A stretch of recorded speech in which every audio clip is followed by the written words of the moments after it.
Welcome back to Gooner Fanzine TV in the shadows of the Emirates after Arsenal's hugely frustrating 2-2 draw. We're going to do some player ratings with Dan the Man Mountney, who's just literally come from Unai Emery's press conference. First of all, I mean, there's so much to talk about, but first of all, what was Emery's reaction in the post-match press conference? Obviously, Granit Xhaka was a real big topic of conversation, and he did admit that he thought his reaction was wrong, that he shouldn't have behaved like that. Yeah. But he wouldn't be drawn on any kind of speculation as whether he'd remain as captain.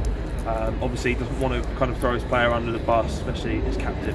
Turned that loosely the way he behaved today. It was absolutely disgraceful. Yeah. But yeah, he refused to kind of be drawn on his future as captain. He was asked if he had anything kind of similar situations, obviously not with captains, but with players being booed. And he said, yes, I've had this in the past, but these are our supporters, and we wouldn't be here without them. We wouldn't do this job without them. Yeah. So, regardless of the situation, we have to be calm and we have to react.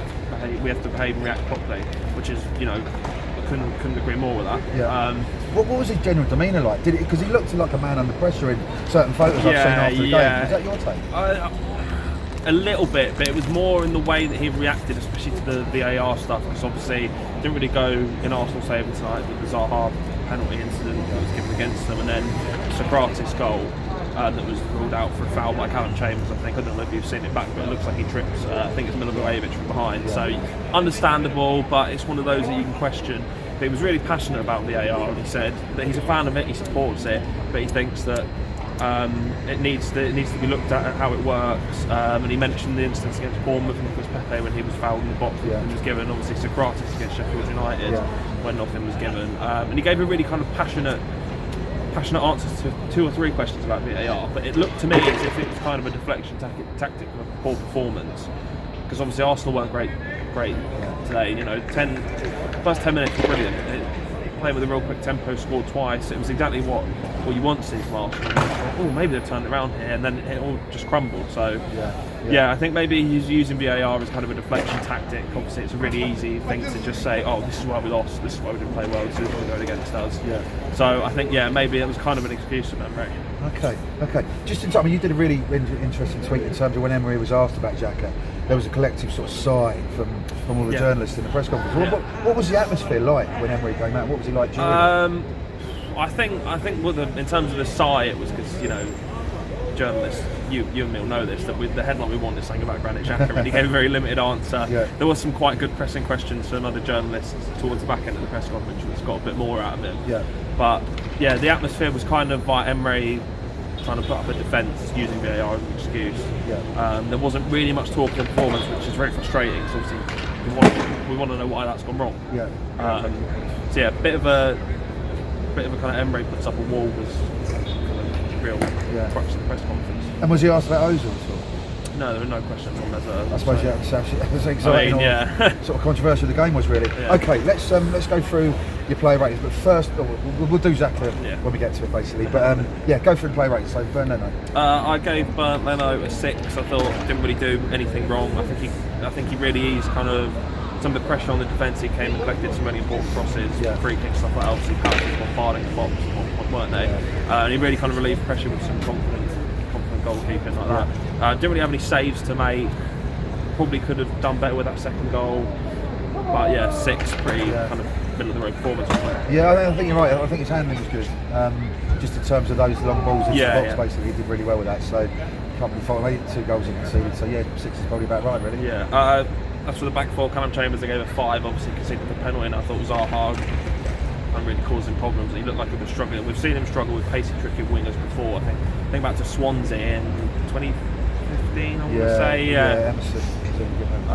Jefferson Montero, that was it. We've seen him struggle with pacey wingers before, and I think Zaha really exposed him today.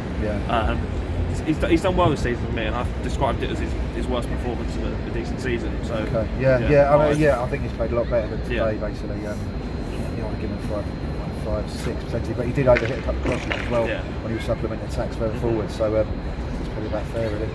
Socrates was man of the match for me. I gave him 7.5. I thought he was absolutely superb. Obviously scored the first goal, and then he made some really important interceptions that I think went unnoticed, and he really kind of was a leader at the back for Arsenal, unlike the man alongside him. The finish for what would have been the third goal was brilliant, wasn't it? But I thought defensively he was really solid today, his best performance of the season. So 7.5 man of the match for me. I think you're absolutely right. I've been talking to an Arsenal insider who who's telling me that he's been training really well with Man as well. Yeah. So I think that matches his performance today. Yeah, I think you're absolutely right. So, yeah. And Louise got 4.5 for me. Obviously, got the second goal, but defensively he was so poor. He should have done so much better with the second goal at the back post. There were plenty of passes where he ran out from the back, something which he's renowned for, and one of the reasons why Arsenal brought him in, that were just wayward, giving the ball away. He doesn't look like a leader at the back. Arsenal thought he was going to be that, but he doesn't look like it. Couple of silly, costly slips, and just poor performance for me. Yeah, 4.5. I think you're right. He didn't impress at all today. He's got all the talent in the world, doesn't he? But he just doesn't apply himself defensively as a centre half that you need to step up in big games and games where the opposition is niggling you basically. So I'm 4.5 about right. Yeah. I gave Kieran Tierney a 6.5. Obviously his Premier League debut was going to be tough against Zaha, who came over in that second half for a decent spell. He coped with him. I thought he did well. Just all decent middle of the road performance. Got forward. I think he created a chance for Lacazette in the first 15 minutes. So showing his attacking qualities as well as his defensive qualities. Maybe you could say with the second goal he should have been there to help Louise, but fullbacks are often up the pitch in that kind of situation. Can't really blame him. More Louise for me that caused the problem there. So 6.5. Yeah, I think you're right. I think he showed good athleticism going forward. He's got power, pace. He's got good technique. He can whip a good ball in. Wasn't his best performance, but that was his Premier League debut. So 6.5. I think he did. He almost played at wing back at a certain time because Serge himself was sort of looking at him during the game, and he was so far more advanced than say Chambers on the other side. So he's a real attacking asset. I think if you can just ally that with real defensive positioning and sort of just solidity along with the rest of the back line, he'll be a great player for Arsenal. I'm a massive fan of him. I know Lee Dixon as well, I suppose. Spoke to him about that on Friday, so he's a big fan as well. Absolutely. The man we all want to talk about, Granit Xhaka. Go on then, what did you give him? I gave him a 0. I couldn't give him anything else. It was more for his behaviour, obviously, than his performance. But saying that, for the second goal, we should have stopped that cross. He was there in front of him. He should have blocked the cross. Shouldn't have happened. But the way he behaved was disgraceful. Let's just talk about his performance first, because we were studying him. We almost did a Granit Xhaka cannon from the ground, just watching him. And he didn't actually do that much. No. There was no real interceptions there. There was no creativity. He wasn't really harrying and hassling enough to win the ball back. He didn't do anything offensively. He was just... What was the point of Granit Xhaka? I don't know. I said this, I think, after the Sheffield United game, so he was taken from that game, didn't he? Yeah. And you see the tempo increase immediately. So slow with the ball at his feet, playing it sideways and not going forwards, not giving it to the attacking players, people like Ceballos, Pepe, Lacazette, Aubameyang. If he just got the ball, took one touch and played a forward pass, there wouldn't be an issue. Absolutely. Yeah. Okay, so let's talk about his behaviour from the moment Emery decided to substitute him off. For us in the stands, you're obviously nearer the pitch in terms of the press box, but he threw the armband. He was frustrated. Obviously, that's an act of petulance. What did you sort of say after that? So basically, to run through the events, obviously his number went up. There was a loud cheer. Obviously, the fans aren't massive fans of him as a player and as a captain. And he reacted to that immediately. You saw him go over to Aubameyang and he threw the captain's armband at him. You don't do that. That's one thing you don't do. You just pass it over. You applaud the fans. And you run. It's in that situation. You run off. You sprint. Why do you think he was walking? Was Was it a message to us fans? I think don't so. care anymore. Yeah. You confuse me. I'm going to go. In that case, that is ridiculously childish. Ridiculously against every sort of team ethos and ethic, and ridiculous against your own club, as far as I can see. I mean, I don't know what you think. It's disgraceful. You don't behave like that. I tweeted about. I put up a photo of Tony Adams, Patrick Vieira, with Frank McClintock, and I said, would you see them doing that? If they were being booed, they would not react like that. And I'm sure at some point you could probably tell people watching better than I can, but they've probably been booed at some point. Every player has been booed. I was thinking about this on the way up here. Ainsley Maitland-Niles has definitely been booed in his Arsenal career at some point. The lad's 22. He's not reacted like that. Very good. I understand that emotions are high. Being booed is not a nice thing. You want the supporters to back you, but you just don't react like that. You keep it within yourself, and then you react behind the scenes. Absolutely. You're meant to be a leader on the pitch, but you also represent it off it. You don't react like that. And you don't take the shove and throw it on the floor. That's the biggest act of disrespect. Absolutely. I mean, if we take a step back, so after he sort of threw the armband, he sort of waved his arms around, didn't he, as if to say... there was an expletive used towards the crowd. And then, so do you think, I mean, we obviously from where we were, we couldn't lip-read what he was saying, we haven't seen any sort of TV images, but was he actually sort of swearing at the crowd?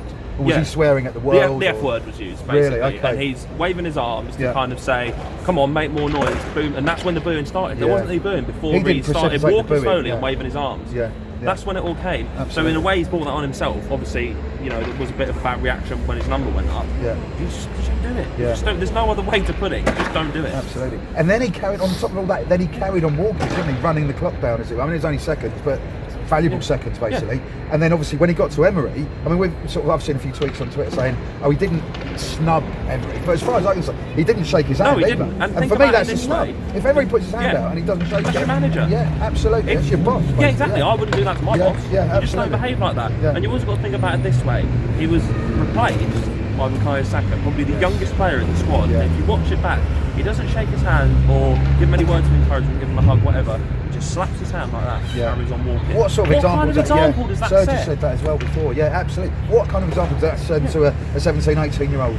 Purely in terms of you're a colleague and you're almost saying he's not worth it, you're worthless, I'm the captain, I'm a very petulant captain. It was actually disgraceful on so many levels, wasn't it? I mean, you look at Arsenal's squad. You've got Xhaka, Reece Nelson, Joe Willock, Emil Smith-Rowe, Kieran Tierney, Matteo Guendouzi. You've got a lot of young players in there. That's not the example you should be setting as a captain. Absolutely. What are they going to learn from that? Yeah. How is that going to help them in any way? Yeah, it's not at all. You're absolutely right. And then after that, he rips off his shirt, doesn't he? Yeah. Do we know if he actually threw the shirt back? It looked like he walked around the tunnel. I couldn't see it from where I was sat. Obviously, you know that the press box kind of looks down from the left. You can't really see it. Yeah. But it kind of just goes around the corner on the camera angle. But to me, it looked like he dropped the shirt. More dropping it than throwing it. There's still such a big act of disrespect. Yeah, exactly. And it is. It's symbolic as well as an act that you're doing physically as well. And it's completely wrong to do that. Think about what Tony Adams would say. He'd say you play for the name on the front, not the name on the back. You just don't do it. Exactly. It's not acceptable. Yeah. And personally, I don't think he should captain Arsenal again. Yeah, I'm going to put it out there now. Yeah, I don't think he should either. I think you're absolutely right. We'll save that for another chat. But obviously, you've given Granit Xhaka a 0. Yeah. Who's next after that? The man who really kind of is the exact opposite of Granit Xhaka. That's Matteo Guendouzi. I gave him a 7. I thought he was good again today. Despite the spear tackle at the end. I was the best bit defending all day, I thought. Yeah, I know. So I think someone tweeted saying Guendouzi with a late spear tackle in the Rugby World Cup final. I thought it was the best bit defending all night. But yeah, he showed his maturity once again. He tried to drive Arsenal forward. He battled hard, and he put in his programme notes. You know, he just loves playing for the jersey. He loves playing for this football club. People who love this football club. That's exactly what you want. That's the leader you want. Yeah, not Granit Xhaka. And for a man who's 21, incredible maturity, incredible levels of maturity, and again another decent performance. Yeah, absolutely. Who's next on the list? Then we go to Danny Ceballos. I think the system kind of caused him problems. Square pegs in round holes again. Yeah, I don't know why he was played as a left winger. I thought the formation worked because he started off with a 4-2-4, didn't he? Yeah. And in the first 10 minutes, Arsenal were really going at them. I thought, you know what, I'm going to be alright here today. And then, he kind of didn't really create much down the left. Look, obviously he's not going to perform to his best in a position that he doesn't play. I think we need to see him back in a deeper role alongside Guendouzi and or Torreira. He'll thrive there. 5.5 for me. Not great. It's not great display. With emphasis on the sort of mark being due to his manager's insistence. I did put that in. Absolutely. And then into the attack, Nicolas Pepe gave a 6.5. I thought he showed flashes again. His confidence looks like it's there after Thursday. Obviously, won the game for Arsenal. It was going to be a big boost for him. He looked more confident today. He created both goals with the corners. That's the kind of impact you want from him, creating goals, scoring goals. He did that today. So decent display, 6.5. Probably faded in the second half, I think. But I think he's getting there. Yeah, I mean, we obviously saw the game on Thursday. We talked about it. I was expecting more from him today. You're absolutely right. He's a confidence player. I thought his confidence was going to be boosted, like you say. I was expecting him to come flying out, and there was still something there. Is that because that's just Pepe's character, or is it a sort of reflection or an insight into the changing room where there's not as much confidence as you think there would be? I thought he would come absolutely flying out of traps today, and I wanted more from Pepe. I think you hit the nail on the head with the changing room. If you're confident, if you're a confidence player and you walk into the Arsenal changing room, you're not going to get any confidence, are you? The state things are in there. Probably not helping him. Yeah, I would have probably given him 5 today. I was purely for creating the 2 goals, kind of boosted 6.5. And then the front 2, I gave Lacazette probably a bit high on reflection. I gave him a 6. I think he worked really hard for the team. Didn't really have a lot of service to feed off. That decent chance in the first half, which Hennessy made a really good save from. Still doesn't look match fit to me. Looks rusty. I was quite surprised he started. I thought someone like Martinelli would be given an opportunity purely for how well he's done. I don't know why he didn't bring him on at the end. I don't know. You're looking for a goal when he's someone who's scoring goals for fun. From Emery, basically. Well, But I think you're right. Yeah, he worked hard as he always did. He's a real team player. He just couldn't get into the game. He wasn't effective today, really, and this was a real shame. But yeah, what did you give him? 6? 6. Yeah, maybe 5 for me, 5.5. But yeah, probably a bit hard on reflection. Well, and then Pierre Aubameyang gave him 5. Okay. I mean, what can you expect him to do if he's not getting the service? He's a player who relies on service into the box, through balls to run onto, and if he's not getting it, he's not going to do anything. And that's not really a fault of his own. It's a fault of the players behind him in the system. I think if you, sorry to say, but if you have Mazurza in the team, he's going to create chances, isn't he? Absolutely. So 5, pretty poor display, but. And where does this result leave Arsenal now then? In a very sticky situation, because you look at Leicester, they massive win for them on Friday night. Chelsea won, United won, didn't they? You're looking at the teams around them and going, right, they're picking up results, why aren't we? We're aggressive. You're at home to Crystal Palace, that's a game you've got to be winning.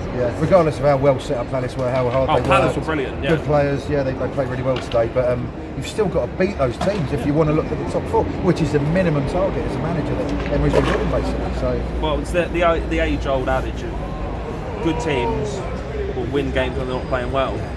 And Arsenal can't play well and can't win games. It's a major issue, and something needs to be sorted in terms of the tactics, who's playing where, the system, the intensity, the tempo, the leader on the pitch. There's plenty of issues that need sorting. And is Emery the man to take action? Personally, from kind of watching him up close and listening to how he speaks and what he says, he doesn't seem like a man who's going to put his foot down and take action.